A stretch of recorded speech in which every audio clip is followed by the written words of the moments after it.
inawahudumia wananchi katika mazingira yote.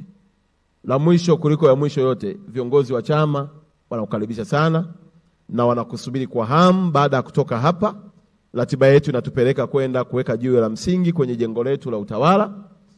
Na jengo la utawala, Mheshimiwa Waziri, ni historia nyingine mpya katika mkoa wetu.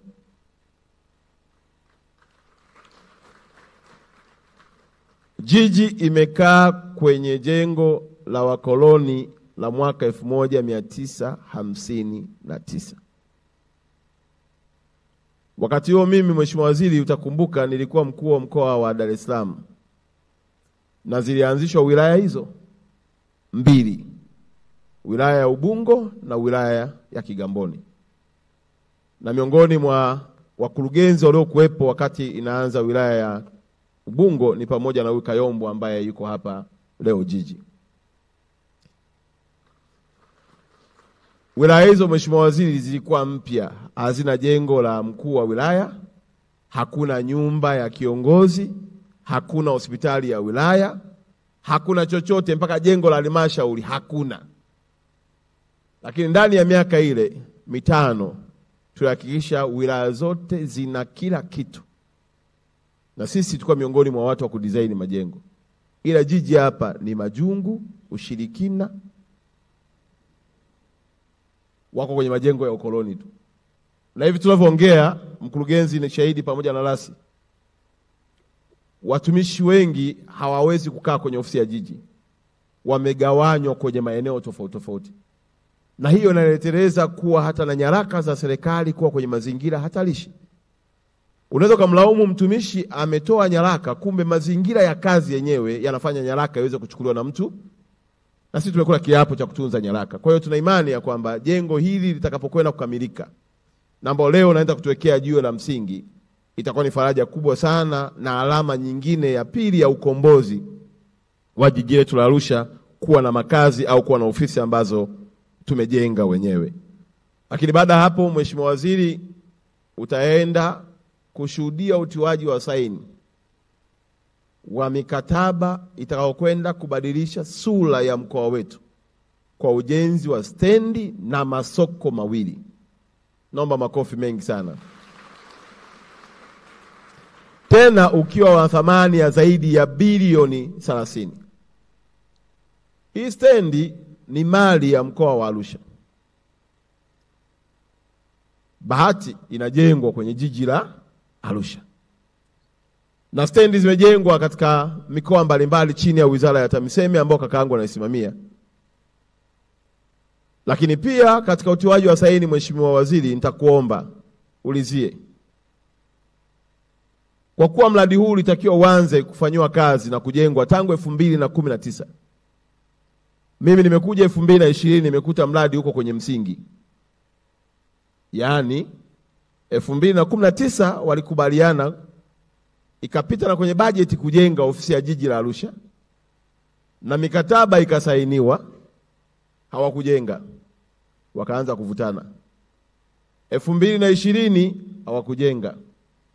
Na nilikuwa nafuatilia juzi, nikatumiwa na clip moja ya aliyekuwa rais wa Jamhuri ya Muungano wa Tanzania Daktari Magufuli akilalamika juu ya jiji la Arusha, kwa nini mnashindwa kujenga stendi? Wakati huo akiwa ameteua viongozi wapya, akiwataka waje wasimamie ujenzi wa nini? Wa stendi. Kwa sababu tu ya majungu na ushirikina, haya mambo hayakuwezekana. Sasa shoti we, mpaka imefika wakati ambao Mungu amekusudia iwe ndoto ya wananchi wa jiji la Arusha na wananchi wa mkoa wa Arusha. Nimewaomba waliokuwepo kipindi hicho, ambao ni viongozi wetu, akiwepo mstahiki meya wa kipindi hicho, naibu meya, mkurugenzi madeni, mwanasheria wa jiji wa kipindi hicho, lakini pia nimemwomba aliyekuwa mkuu wa wilaya wa kipindi hicho Dakalo, angalau tuwape cheti cha kutambua mchango wao, kwa kuwa walifanikisha kupata eneo la kujenga stendi heka 30. Sasa kwa nini hayakujenga ni mvutano ule kuwepo. Kuna watu walikuwa wamewahi wakanunua eneo. Lile eneo wakataka serikali ilipe fidia. Ilikuwa ni kama shilingi ngapi Meya? 2.8. Yaani walitaka wao, ni kama wanasikia kuna mradi unakuja wa kujenga stendi. Wakawahi wakaenda kuwachukua wananchi pale, wakawalipa fidia, alafu wao wailazimisha serikali kajenge pale. Alafu kishajenga pale ile stendi, wao wale bilioni 2 na pointi ngapi? 0.8. Mvutano huo huku wakina Bananga alikuwa ndio mwenezi wetu wa mkoa wa Dar es Salaam. Kipindi hicho alikuwa ndio mwenyekiti wa mipango miji wa jiji la Arusha.